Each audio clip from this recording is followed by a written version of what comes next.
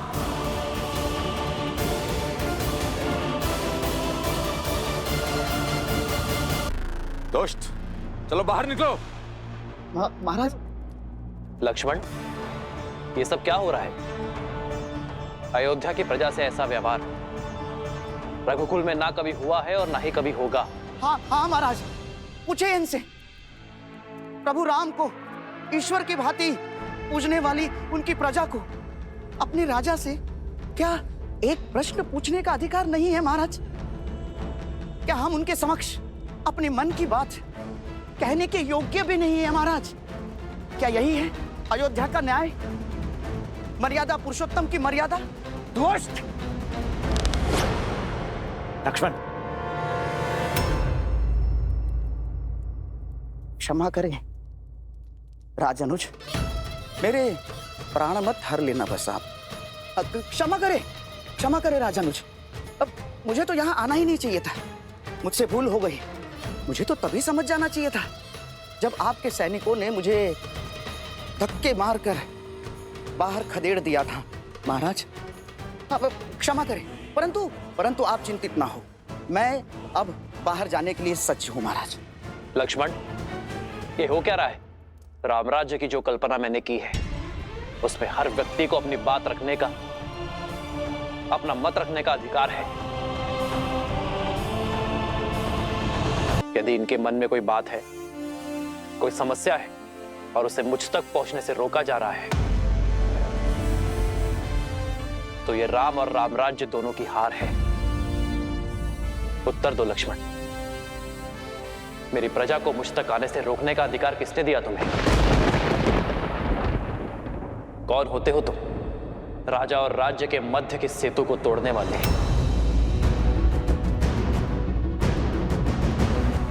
क्योंकि ये वही है महाराज जो अयोध्या के आनंद को भंग करने का, भस्म करने का षड्यंत्र रच रहा है। इनकी मति केवल कुविचार और दुर्बुद्धि से ग्रस्त है महाराज। इसीलिए हम जा रहे हैं राजनुज। आपके क्रोध का ग्रास नहीं बनना हमें। हम जा रहे हैं। क्षमा राजनुज। रुकिए।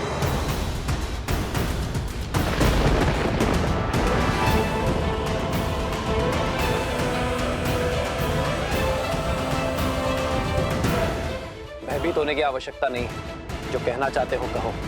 हम तो केवल इतना चाहते हैं महाराज की देवी सीता पुनः एक बार अग्नि परीक्षा दें। क्या?